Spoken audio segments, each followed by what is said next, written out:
We often, I think, fail to properly appreciate the burden that Jesus bore as he was headed toward Jerusalem.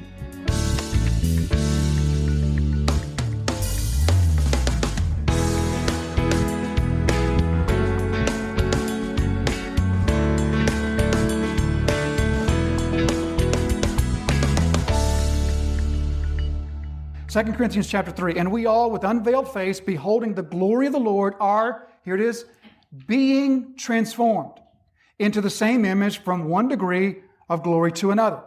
So here Paul says, as we behold Christ, as we look to Christ, we are being transformed. Okay?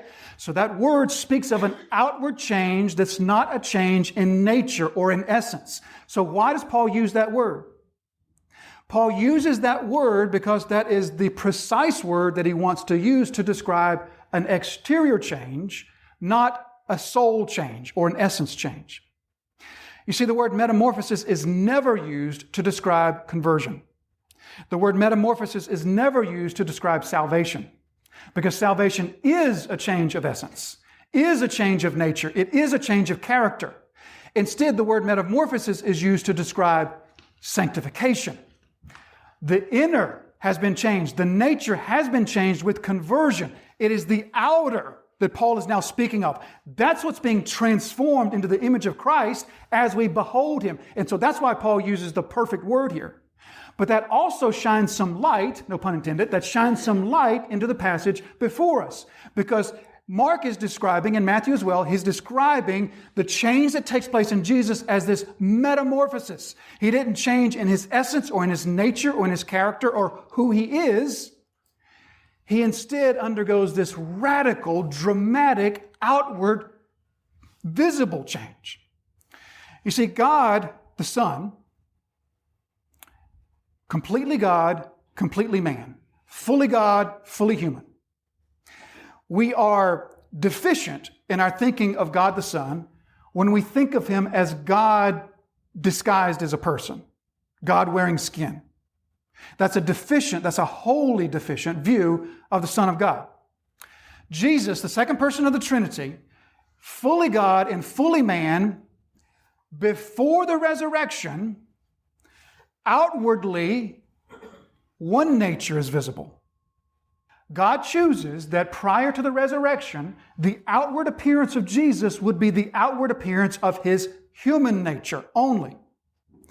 And so as God is revealing, as being transformed, as Jesus is being metamorphosed, what God is doing is he is almost like a curtain, taking the human nature and pulling it aside to saying, this is the other nature.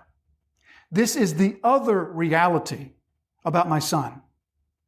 God isn't injecting anything into Jesus that wasn't there before. He isn't putting on some sort of light show. What God is doing is saying, this is also my Son, but this is not seen until after the resurrection. So this is what's taking place at the transfiguration before them. This transformation, this metamorphosis. Verse 3, and his clothes became radiant, intensely white, as no one on earth could bleach them. So here we see Mark really stumbling, trying to put into words what Peter is describing for him, because Mark wasn't there. Peter was there, and Peter is telling this or dictating this to Mark, or Mark is writing down what he's heard Peter teaching and what he's heard Peter say. And so in writing down what Peter has described, Mark he's trying to describe the indescribable. And so he begins by describing these clothes. These clothes become radiant. He describes the color, intensely white, as no one on earth could bleach them. In the King James, if you're in the King James, it says, as no fuller could whiten them. Fuller is sort of an antiquated term. We no longer really have fullers anymore, although we have plenty of people with the last name of Fuller, but fuller as an occupation. What fullers used to be people that worked with wool. In particular, they would not only harvest the wool, but they would wash it and clean it and bleach it sometimes and try to get the wool white. That's what fullers often did. And so that's what Mark is saying. What no fuller, what no wool worker could make whiter than any of that. Now, one stark and noticeable difference that we see right away, if we were looking at the Matthew account, we would see that Matthew and Mark both describe this account very differently.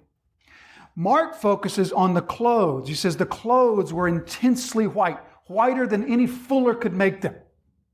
He describes the clothes. He focuses on the clothes. Matthew focuses on the face, and so does Luke. But Matthew focuses on the face. He says Jesus' face became so bright, like the sun, brighter than the sun.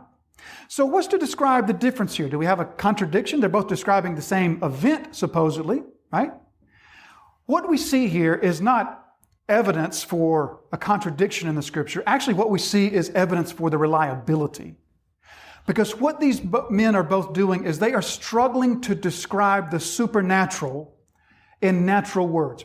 It's as though God is saying, words are too small. I will accommodate this experience to the limitation of human words, but words are far too small. And yes, we can describe this in words, but the words won't describe it. And so each writer is writing or remembering a different aspect. It's as though Peter was saying, as he's describing this, the clothes. You should have seen the clothes. It was so white. While on the other hand, Matthew, who perhaps was writing down what he heard John describe, maybe John was saying, the face. You should have seen his face. His face was so bright and so glowing. And so both men are writing a different perspective. We would have suspicion of the Scriptures if they both were just verbatim and described this incredible supernatural event that is beyond the capacity of words. If they both described it with the same words, that would cause us to say, wait a minute, they're just copying each other? But instead, they're both describing a supernatural event that defies description in words, and both are saying, let me use these words. Let me describe the clothes. Let me describe the face. And so this is actually evidence for us of God's accommodating Himself to the limitation of human language. But back to Mark's words here. His clothes became radiant, intensely white, as no one on earth could bleach them. So we see here touched on a theme, and the theme is a theme that we see in both Old Testament and New Testament, and that's the theme of clothing and the color white. The color white is a consistent metaphor for purity and holiness, and we often also see this description of clothing, particularly new clothing, new robes, new linens, and that often will describe for us a sinless supernatural being. Or eventually, as we read through our New Testament, it begins to describe, who do you think? Us, as we are put into Christ. So just in your notes here, we're not going to go through each of these, but we see way back in Daniel chapter 10, describing the Ancient of Days, a man clothed in linen. We see from Matthew 28, this is a description of the angel, the angelic being at the resurrection. His clothing was white as snow. Again, Mark 16 on the right side was a man dressed in a white robe. John 20, two angels in white. We see the same consistent sort of thing. And then by the time we get to, Revelation 4, Revelation 3 and Revelation 4, we begin seeing not only our angelic beings and God Himself described in terms of new linens, new clothes, white clothing, but also now those who are put into Christ are described in the same way. Those who are, in Revelation 3 verse 4, people who have not soiled their garments, but instead they will walk with me in white. Or Revelation chapter 4, the 24 elders clothed in white garments. Revelation 6, they were each given a new white robe. Revelation 7, Revelation 14, Revelation 19, we can follow the same theme throughout. So we see here this theme of new clothes, new garments, new linens, white clothing, and we also see this theme of light. God and light are two things that the Scriptures will often put together for us. For example, in Luke chapter 9 and verse 29, as Jesus was praying, the appearance of His face was altered and His clothing became dazzlingly white. That's Luke's account of this. Dazzlingly white. So literally in that passage, Luke says His clothing became white as a bolt of lightning. So think in your mind of a bolt of lightning. I don't know if you've ever had the unfortunate experience of being somewhere in the vicinity of a bolt of lightning, and the brightness of it, particularly on a dark night, the brightness of a bolt of lightning. That's the phrase that Luke picks up on and says, like that. Bright, like that. Light, like a bolt of lightning coming from his face. Or Psalm 104 and verse 2. We sang this earlier. You who cover yourself with light as with a garment. You hear there God's accommodating of himself to human language. You clothe yourself. You wrap yourself with light. Now, God doesn't literally wrap himself with light, but this is human language attempting to describe the divine. You wrap yourself with light. Or 1 John chapter 1 and verse 5. God is light, and there is in him no darkness at all. So his clothing became radiant, intensely white, as no one on earth could bleach them. And verse 4, and there appeared to them Elijah with Moses, and they were talking with Jesus. So there appeared to them Elijah and Moses. We ask first the question, well, why Elijah and why Moses? And we're not told. It's not explained to us. But there's lots of reasons to connect together Elijah and Moses together with Christ. We could think of some reasons. For example, many would speculate that Elijah and Moses will appear together again in Revelation 11 as the two witnesses. We don't know that. It could be, or it could be someone else. But perhaps Elijah and Moses are the two witnesses that appear again in Revelation chapter 11. But we also see some other continuity and some other connection between Moses and Elijah and Christ. We see, for example, that Moses and Elijah both had very unique end-of-life experiences, like Jesus. They had very unique end-of-life experiences. Elijah, you'll recall, is the one who did not experience physical death. Remember back in Elijah? You remember he didn't experience the physical death, but instead God took him in the chariot of fire, or as we looked at that, we thought that perhaps that is more saying more literally that the angels carried him.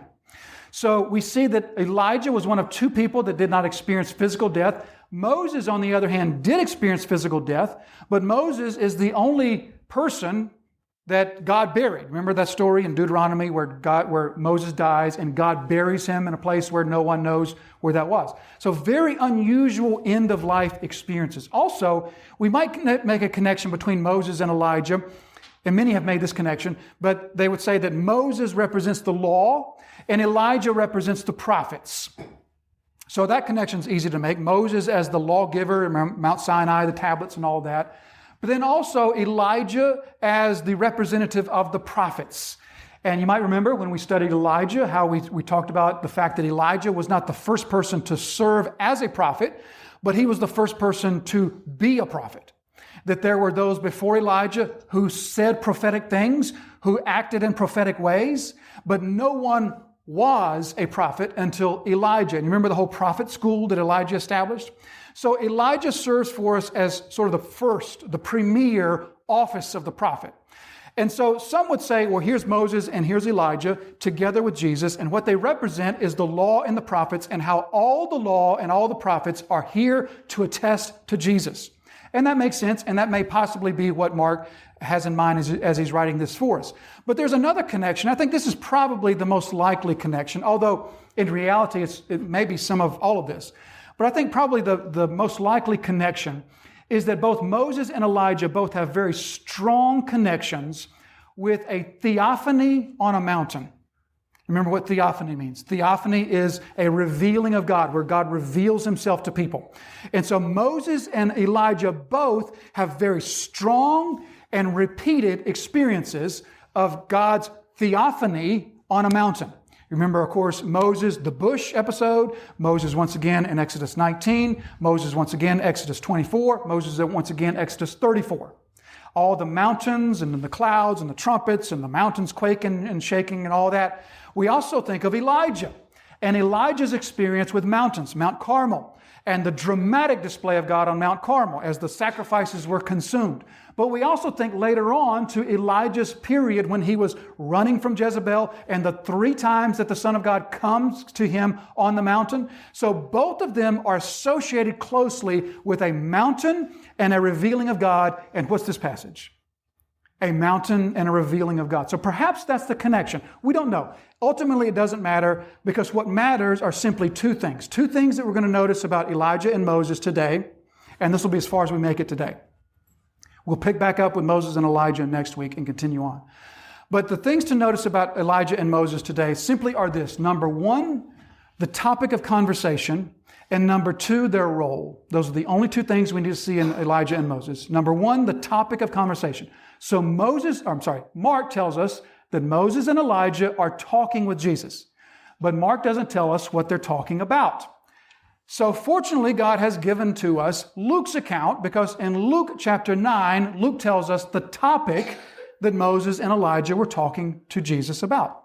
From verse 30, Moses and Elijah, who appeared in glory, this is the same event, appeared in glory and spoke of his, meaning Jesus's, spoke of his departure, which he was about to accomplish at Jerusalem. Luke uses the word there that's translated departure. He uses the word exodus. So think about this now. Here's Moses to say, I was the one through whom God did the prefiguring, the first exodus. The exodus that was the shadow of the greater exodus.